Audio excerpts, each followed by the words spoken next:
slightly different from the kind of discussion that we have in terms of how storage, right, be integrated to a big grid, and help the operation of the big grid. So we're going to talk about rural electrification.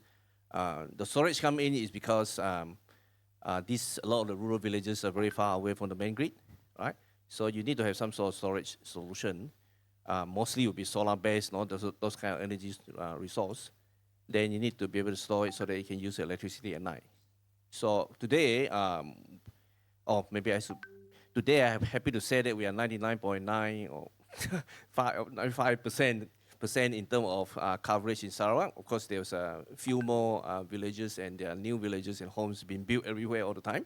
So it's kind of chasing, going around, and the last few bits. So anyway, we have looked at there are six over 1,000 villages spread out throughout Sarawak, and half of it are not accessible by road. Then, it's about 10 years ago. So we started some project in terms of looking at how the solar battery solution can help us to improve the coverage. Okay, so we look at the battery system. It's not so much what we learn is not so much in chasing the technologies. Because for rural electrification, the budget is never enough, and you need to see how you can stretch it to reach as many people as possible, right? So you look at what is a practical solution, and a lot of places where you just simply can't bring or have a truck to drive there per se. So what technology do you use in terms of be able to put a battery or put a system on somebody's back, and then they start walking for hours to reach the site, and then by just having the hands be able to install the system. Yeah. So we come up with a couple of design, and we actually have decided to use a gel type lead acid battery because little maintenance, And we also another reason for doing that is we have a longer term plan in terms of how to provide coverage to the whole of the state of Sarawak, because we know the roads will come in, we know the line will be able, one day will come in. So we look at which are the villages that are kind of closer, 10-20 kilometers away from the grid, that road is there's a not kind of a signal or noise that road's going to be built soon.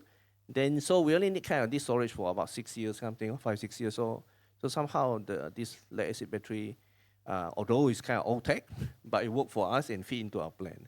Yeah. So today we have 550 to 600 systems like that. Anything from 20 kilowatt up to 1 megawatt. They are big and small. Some are hybrid system. So there are lithium-ion solution as well, because we want to explore, especially for the bigger systems. Some places they are a bit more remote. We know that we need the system at least for another 10 years or so. So we put those in. Yeah. So there's kind of a more like looking for a practical solution, and then you walk around the whole issues of getting community buy-in, of course the funding side from the government.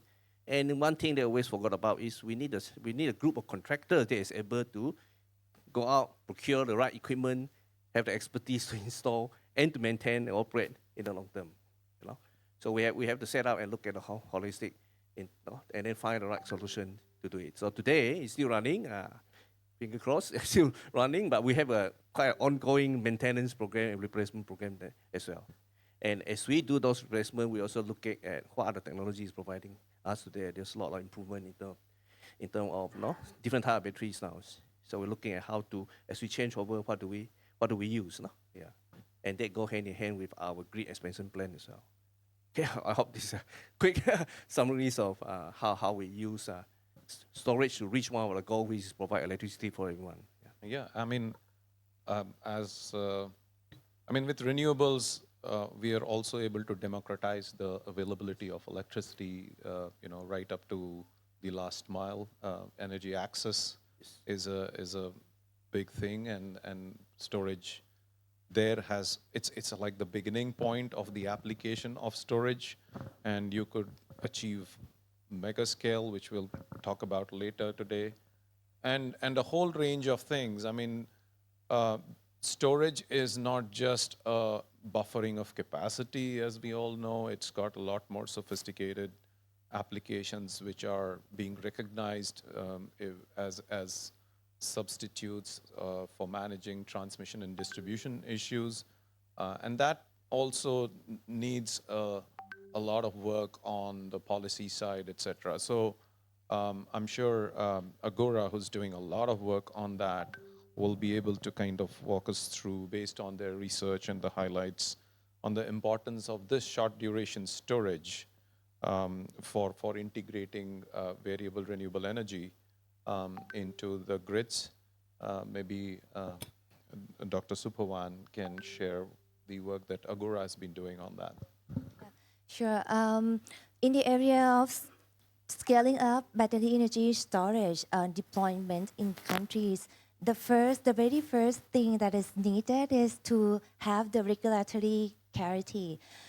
Most of the countries in ASEAN, we don't have the regulatory framework for battery energy storage yet.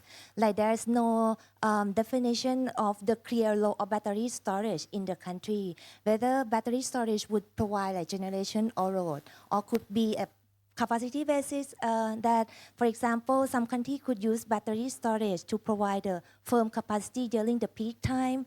There's also the role of storage as to provide the energy shifting temporarily to reduce curtailment in some times. So that's the need in terms of regulatory framework to clearly set the roles of the battery energy storage, and also to provide the market access for battery storage into the power market. Along the way, there's also the need to deal with about the permitting, the licensing, and also what could be the roles of market rules for the battery storage to participate in the power market. So I think the first step for the country to scale up or to deploy BSS is to ensure that we have the country develop regulatory framework for this new technology, BSS, in the power sector.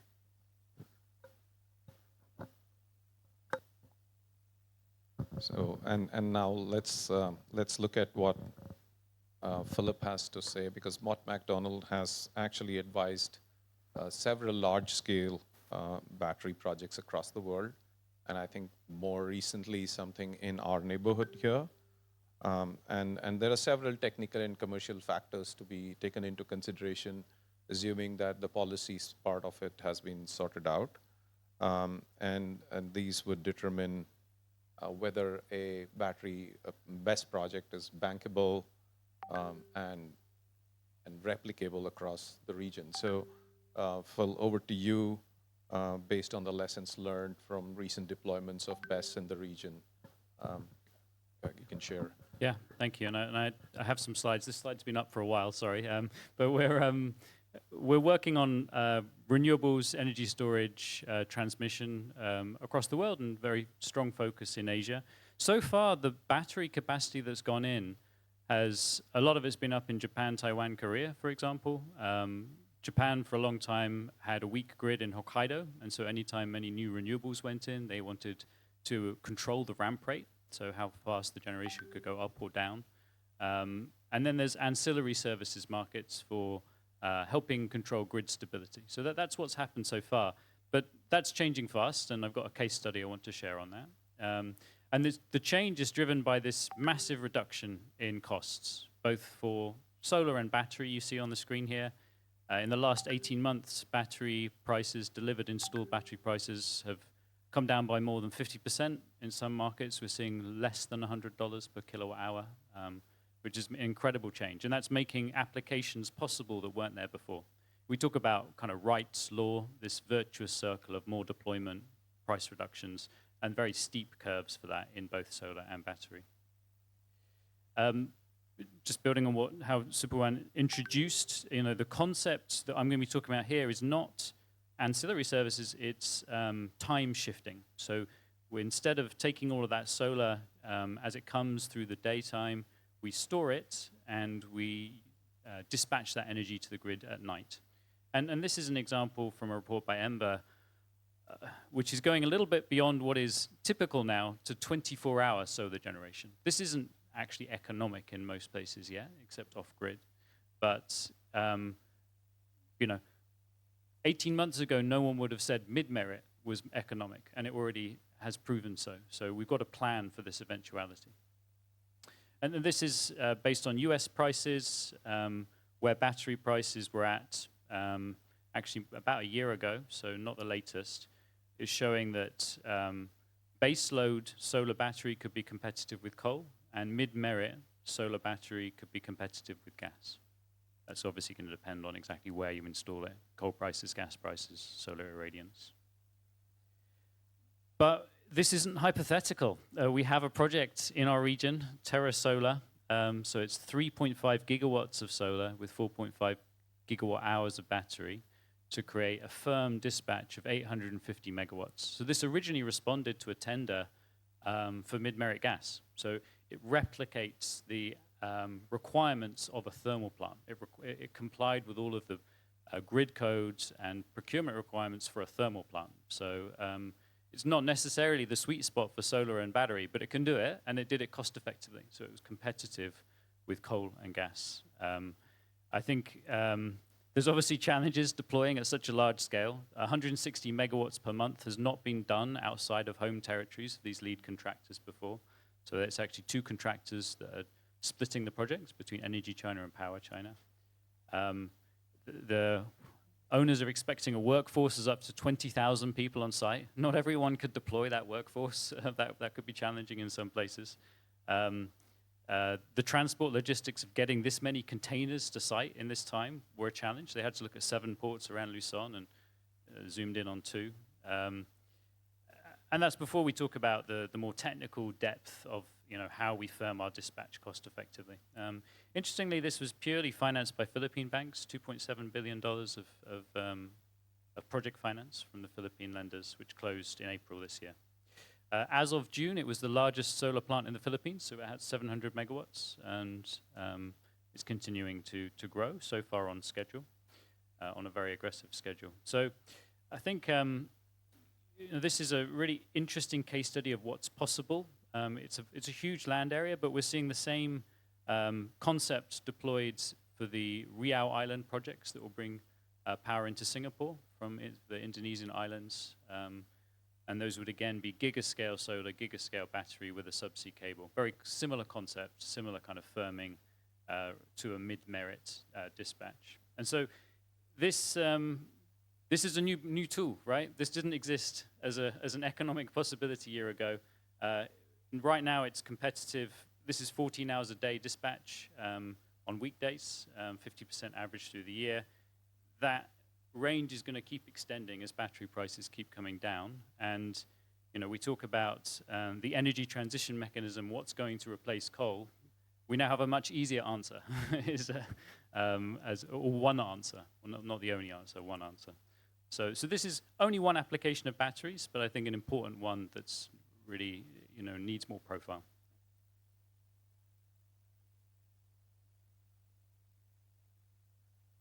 Yeah, this is actually, we started with off-grid rural electrification batteries to real grid scale, not just as buffering, but firm dispatch.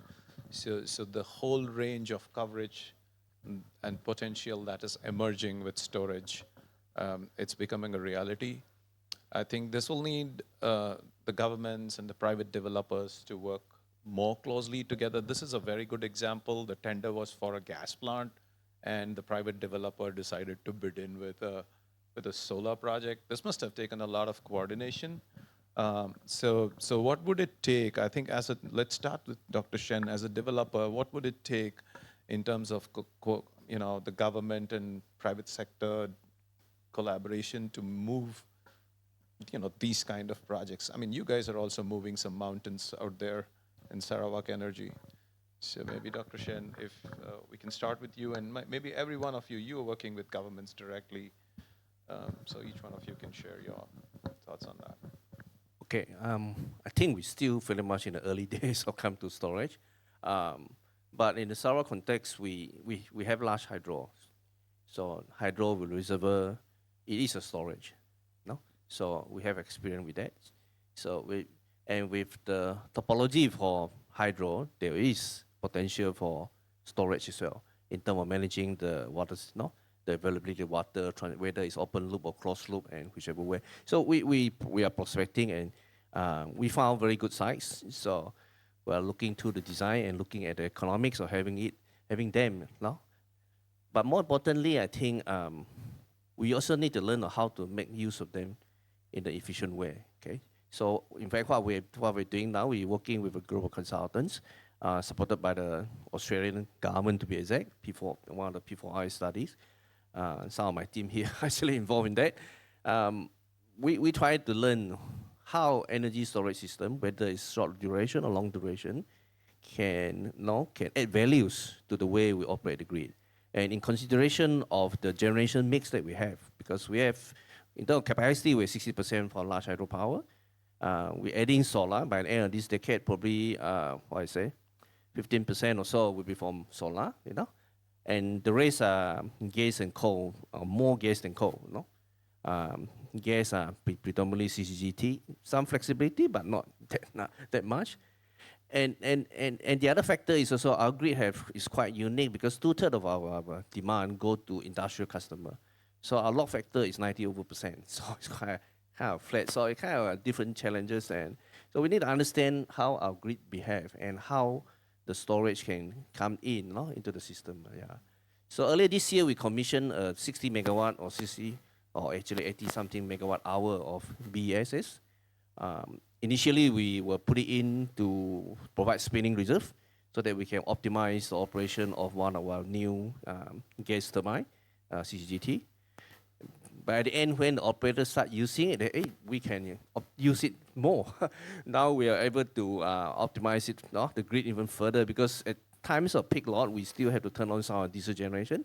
And having added this battery, we see that we can avoid that I think almost completely now. So my CFO very happy because we are reducing the diesel price. So I think storage is such a wonderful tool that once you put it in, you start to learn more and you start to find niche application that you can make use of that.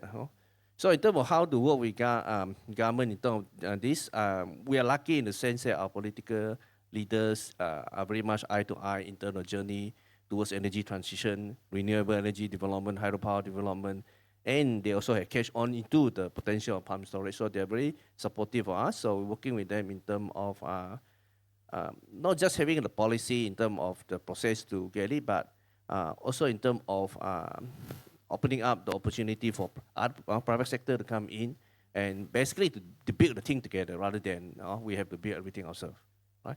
Either from a technology provider, equipment provider, or some investor. Still early days, we haven't worked out all the mechanism of how to get everyone involved, but it's an exciting time. We walk through it, and if there's anyone that is in this room here that are interested to be involved or have in your portfolio have some sort of investment in this sort of a system, we very welcome everyone to come on board and come and talk to us. Yeah. So not much of the answer in terms of able to share the experience. We haven't really journeyed through it. But we do have certain outlook in terms of looking at what happened in Australia, what happened in other parts of the world, where are the potential, how we can, unlock all this potential. And we talk about transition, Asian power grid. I think we see that storage will be something that we need to have in our systems. Yeah, may not be immediately, but maybe in 5-10 years time, I think. And the process and the mechanism have to be put in place, right? Because only with that, then you have security, you have assurance, then the financing will come along, and then the project can take off. Yeah. Okay, thank you. Yeah, maybe we would like to add that Dr. Chen mentioned that the government has an important role to open the market access. For example, having an auction that Philip Joy, right? So the government has an important role to provide, create an environment where the private sector can have the predictable revenue streams of the project, whether it's through the procurement programs like auctions, for example, and also provide regulatory framework. As I mentioned, that it would be important to ensure the stable investment for the private sector. At the same time, the private sector, they bring in expertise in technologies, in finance, and in project execution. So the private sectors can also propose new business models, right? And also can prove the viable projects, demonstrate the new viability of the project through pilot. And of course, that's gonna happen because the government also need to open the market access for those new business model and innovation to happen as well. So we need collaboration an effort from both government side and also from the private sector.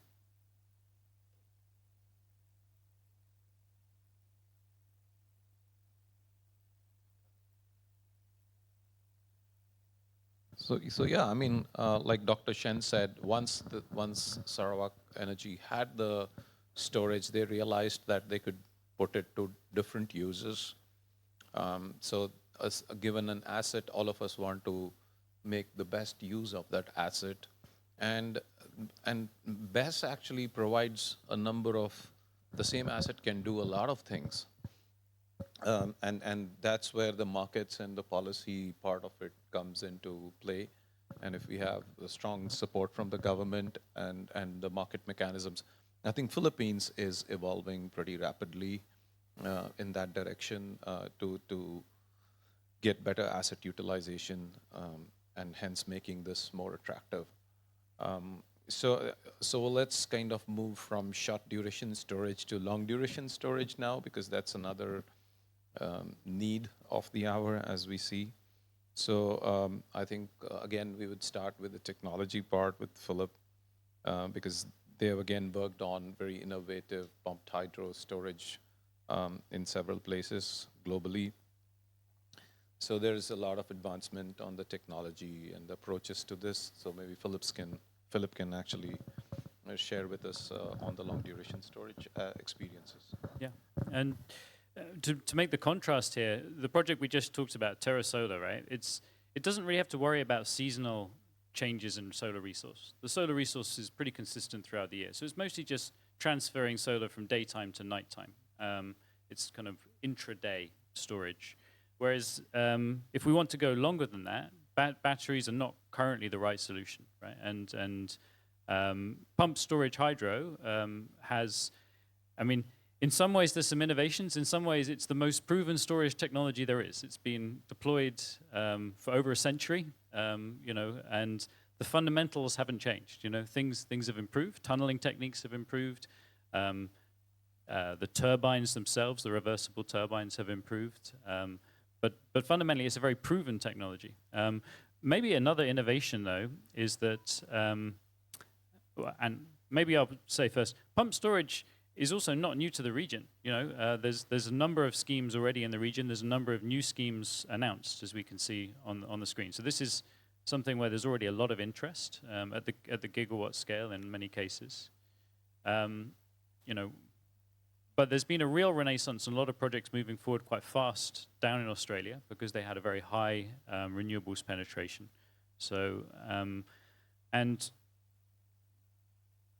you know, in East Asia, there's actually as much pump storage capacity planned, or potentially more, than conventional hydropower at this point. And some of that can be off-river. It doesn't have to be on a water course. It can actually just make use of the existing topography to connect two areas that are not on a water course, to have an upper reservoir and a lower reservoir that you can pump water between. This is a map from the Australian National University of potential sites of different classes, but the main takeaway from this is there's lots of potential. I'm going to talk about one specific project, which is based at a former gold mine in Australia, up in Queensland. It's a pumped storage hydro project. It's also a renewable energy hub. So this was the Kidston gold mining pits that had filled up with water naturally before it was envisaged to become a pumped storage scheme. And this is what it looks like. You know, some of this is already built, some of it's under construction. You have one of the pits becoming a lower reservoir, one of the pits becoming the upper reservoir, a solar farm and a wind farm, which are combining to mainly, the pump storage is actually mainly about ancillary services rather than time shifting, but does have the storage capacity to provide that longer term storage as well. So some of the stats, it's 250 megawatts, 2,000 megawatt hours. So it's designed for 8 hours of storage. You could design for longer. You could store for longer. It's the first pumped hydro project in Australia for 40 years. It's low capex because you're using the existing mining pits. There may be opportunities to use existing transmission structure, infrastructure, existing water rights, existing access roads. There's likely to, or because it's brownfield, the consenting and the environmental impact is generally going to be much less. So it's a 30-month construction timeframe for an 80-year lifespan. And it has 2 reversible turbines, which have less than a 30-second startup time. And there's variable speed options there, which is one of the innovations alongside using these off-river schemes. So some of the key takeaways on this: it's a mature technology that has a variety of different revenue streams related to storage. This can be quite a modular design, so it can be rolled out in multiple locations in a very similar way. There's a lot of room for optimizing the cost through deploying the experience of the more recent schemes that have been built. And just to highlight again that actually most of the revenues are coming from ancillary services, so supporting the grid. Yeah. So the technology exists, as we have seen, and the potential that was mapped by the Australian University across the region shows that there is potential. And let's see how Dr. Shen's team in Sarawak Energy is looking at this potential and looking to explore this, especially, with the grand plans of the APG. This kind of infrastructure will become very, very useful. So what's Sarawak Energy doing on this? There's potential, there's technology, there's a market. Now what? Yeah, actually. In a ways, we have, as a utility, we have the conventional way of doing generation planning, transmission planning, and one of the key is reserve margin. How much reserve you're going to have to ensure the energy security and reliability of the system. Right? Now, once you add the battery, how would that affect that system? How do you put into the numbers in terms of looking at the system security? So it adds complexity into how do we model it. So essentially what I mean is that we need to be able to know how to have tools like this, short duration, which is come from battery system, or pump storage potential as a long-term potential to develop. How we add to the whole system? How do we consider them as power in our planning, as we look into whether medium-term or long-term time horizons. Yeah. So we look at all this potential and try to more sophisticated modeling in terms of how to be able to deploy this. I mean, one thing that we have to take conscious is that storage doesn't add new energy into the system. Storage is just you need to store it, you need to charge it first, kind of thing, right? And then discharge it. So it's useful for you to shift it between when the supply is available, when the demand is required, right? That kind of thing. Yeah. So we need to find that. And we're learning new surprises. I should say that, I have to admit that our study is still ongoing. We're learning new surprises. We find that, adding battery can help you to actually make better use of whatever capacity that you have in the system.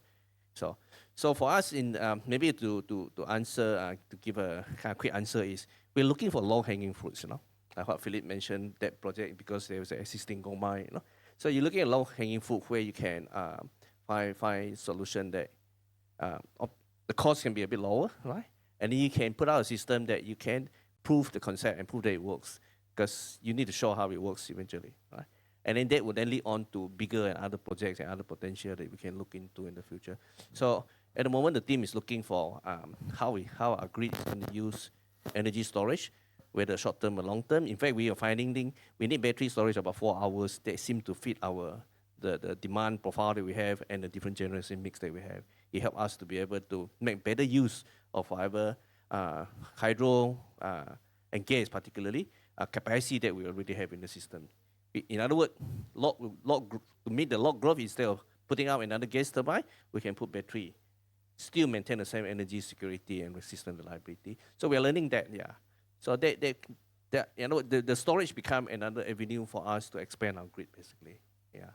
So we need to add that into the model. I think people that developing this analysis system or modeling software, also becoming more sophisticated and adding this sort of thing in. And if you put on top of it, the ASEAN dream of having an integrated grid, LPG, there is another level of complexity into it. How do you plan between different jurisdictions? How do you plan their planting out, and where the opportunity exists for a system like that, right? To take advantage of the availability, the difference, the imbalances between the supply and demand situation. I see it. Yeah. So I don't have exact answer to that, but this is what we are working on. I think we're getting clarity as we go. I think over the next 5 years or so, we will. I'm quite confident that we will be making some strong decision in terms of further battery and looking at some of the make serious decisions on some of the pump storage hydro. Yeah. Also, not to say that, not to forget to mention that we are looking at building new hydro again because we need our demand is growing, right? So we're thinking of how much of the new hydro, how much will be the pump storage, right? As well as the gas and then the battery system as well. Yeah, and as you were mentioning earlier on our chat that this region is becoming more wet, there's expected more precipitation. So I think a combination of hydro plus pumped hydro might be a good solution, which can also act as a buffer for other types of renewables. Yes. Right. So it's a great. So yeah, the audience, if you have any questions, because this is a real hot topic on storage, both short and long duration. While we get to one more question to discuss, if you have any questions at the top of your mind for the panelists, please feel free to raise your hands, and we'll send the mic around. So, yeah, please.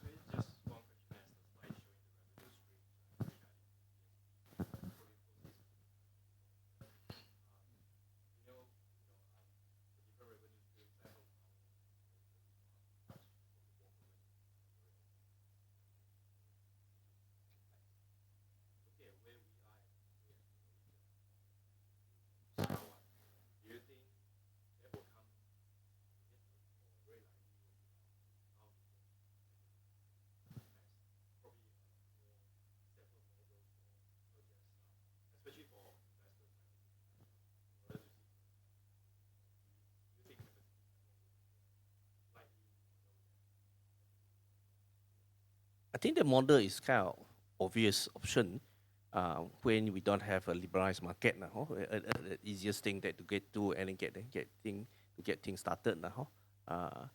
In Sarawak, we have always been doing everything ourselves. I think it's not that because we don't like to work with anyone per se, but it's kind of, is there appetite for other investors to come in? Then we need to work out the appropriate remuneration kind of mechanism so that they will cover whatever you need to get the project across the line. Yeah, so we're open to that as well. So as I mentioned, we have one battery system. So I think we are looking seriously to have a second one and looking at some location closer to within the city, help us to reduce the distribution system constraint, things like that. Then we're also looking at, is there appetite from the private sector in terms of invest in that, and then we will work out some sort of mechanism to make sure the project can get the finance, necessary financing, can be able to do it now.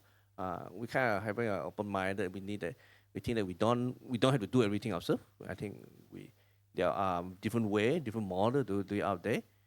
And maybe I should say that I don't think we need to actually transform the entire way of how we manage the system, whether in the technical sense or in the commercial sense, in order to have system like this. I think there's always a possibility to work out an arrangement that is a win-win from both sides, and then the project will go ahead. Yeah. Yeah, sure.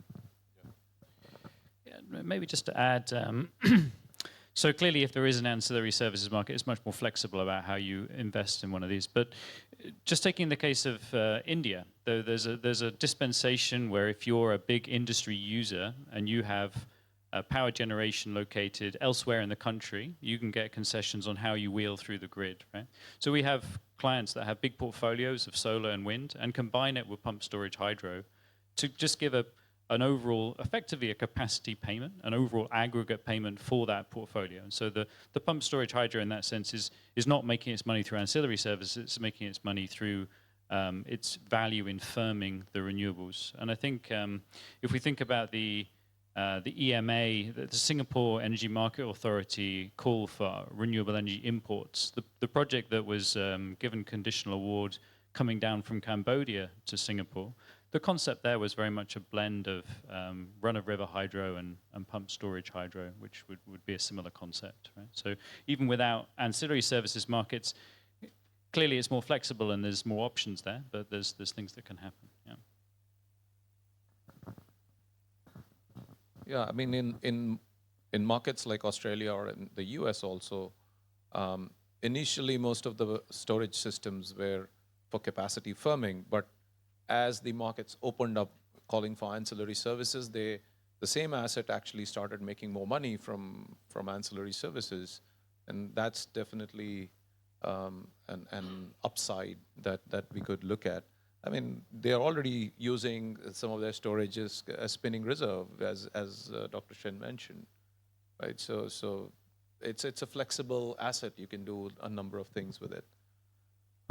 Yeah, but for all of that, scaling up and collaboration across the region, especially for scaling grid scale storage, this will require tremendous amount of coordination and planning, especially if we want to have all this flexibility of use. So at both the national level and, of course, after APG, we probably have more at the regional level as well. But what should be the countries doing to kind of, make best use of this? I mean, Dr. Supawan, if you've been talking to the countries and, motivating them, what are you telling them? Usually, it actually starts with the country should consider to integrate storage as part of their national power development plan. By that way, the country can set the target for grid-scale utility storage project or pump hydro storage project. By setting the long-term target, that would provide the investment signals for the private sector as well, that there's the long-term opportunity to invest in BSS projects in those countries. So once the government incorporate this storage in the national energy plan and set the long-term targets, the government can also consider implementing the transparent procurement mechanisms where they can provide policy incentives for specific projects. For example, I think in the Philippines, they provide the tariff incentives for the project that would be preferential tariffs for the projects that include storage, for renewable project that include storage in the green energy auction program.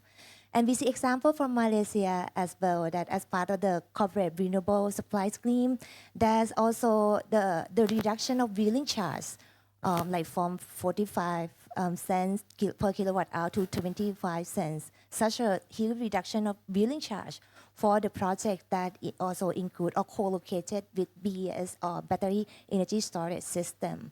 So the government can also provide such kind of policy incentives that remunerate or provide revenue streams or cost saving for the project. We could also see examples of market-based incentives as well. For like Philippines also allow the private sector to also join the ancillary market.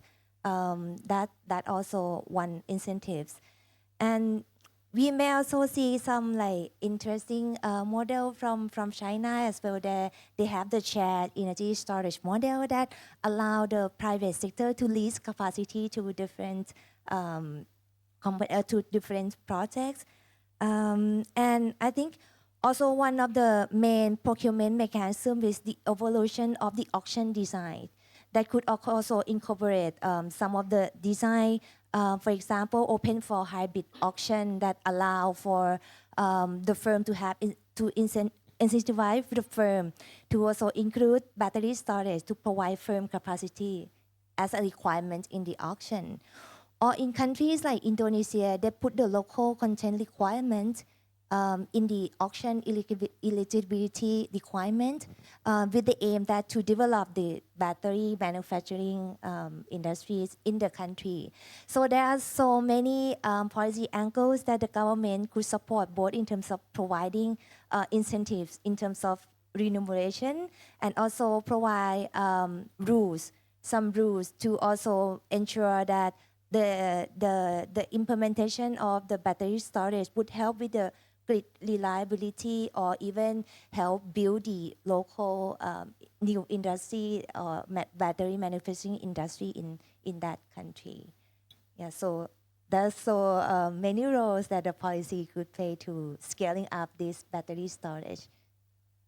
What about integrated planning? I mean, one is the policy, but I think there's a huge role for integrated planning as well, right? Yeah. To kind of identify where and how batteries have to be used. This was something which in the panel discussion, Dr. Titipon from EGAT did mention that EGAT in Thailand is now taking, identifying those nodes where they should be locating storage as part of the transmission planning and distribution planning. And to your point, I think we are seeing battery storage in several PDPs that are now coming out. Like Vietnam's PDP did have clearly storage in it. Cambodia has storage in it. So PDPs are coming out with storage clearly mentioned, not just co-located BESS, which used to be earlier the case, right?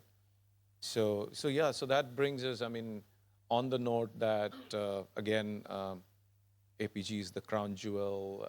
The energy sector has actually demonstrated significant leadership in ASEAN, on ASEAN cooperation. What do you think on the storage side we could kind of get together, everybody in ASEAN could get together to drive this further, Philip, from a technology point of view, standards, etc., see the need for a concentrated effort? So whereas the APG is an inherently collaborative effort and requires a lot of work across borders, I think a lot of the work on the battery side can be done under a national policy framework, and there's plenty of good precedents out there to choose from as to how to structure that.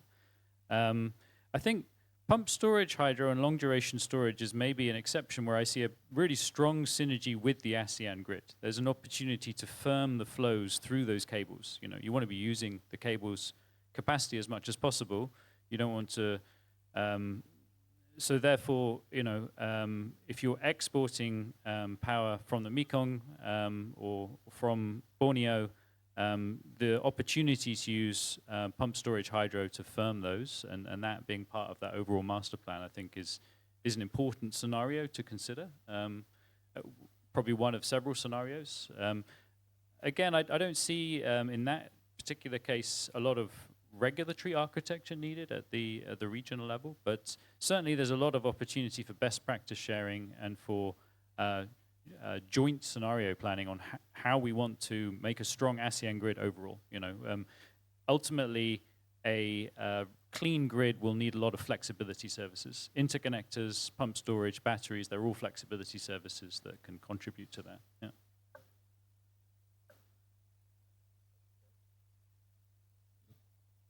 Okay, maybe I can add more from, I call it the social perspective of the whole thing.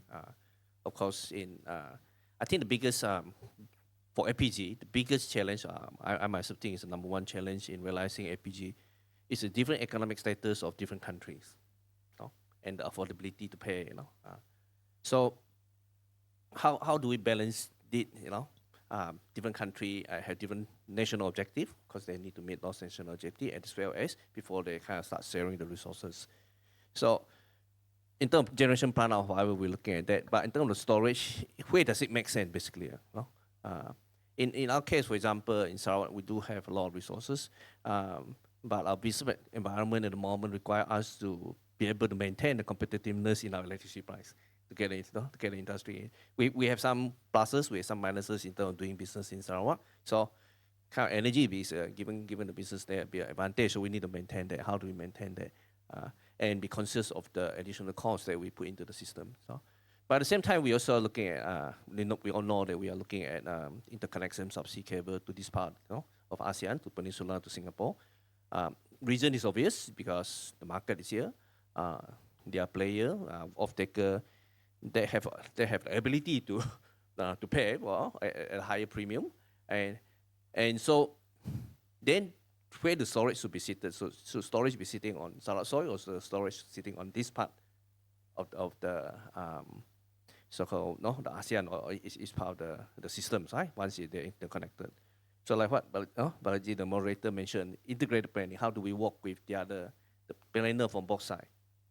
How do we start to, instead of just looking within our boundary, how do we look beyond that and find a synergy of where it makes sense for us to have that system to be seated, right? Yeah. So we're talking the Singapore side, EMA, of course, in the way of, if we have surplus variable renewable energy, or variable solar kind of thing, do we ship over this excess over to them, and then they can do their own storage system and whatever and maintain it, or would it make more sense to put it on our side before we ship it over? These are the kind of discussion. But I think it need to have more of that discussion, and even more kind of integrated planning among the whole ASEAN. Then we can really take advantage of the interconnection that we're going to build. Or in fact, then we can make the right decision of what kind of optimal grid interconnection that we should build, looking at what is the demand on one side, what is the resources on the other side, and build it. Not just in terms of generation, solar, hydro, or whatever, also in terms of where to put the storage. Yeah, thank you. I think, we did walk through technology, we did walk through the policy, and a lot on the operation side. And flexibility, and which storage brings in my view, has a significant impact on making these high-cost infrastructure decisions. The subsea cable, yesterday we saw an excellent example of how the Viking project, the idea of, now that's another asset, and how do we keep that asset fully utilized?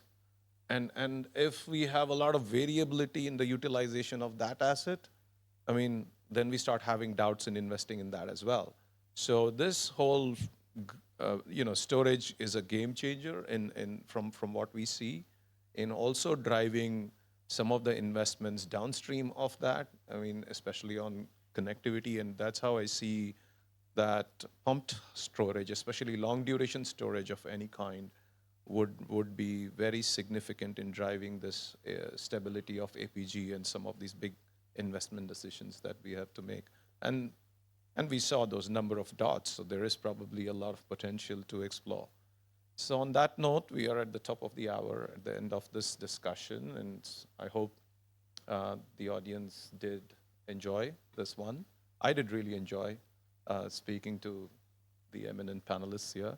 Thank you very much for being here, and nice to see the room almost full on the last day of the conference. Thank you.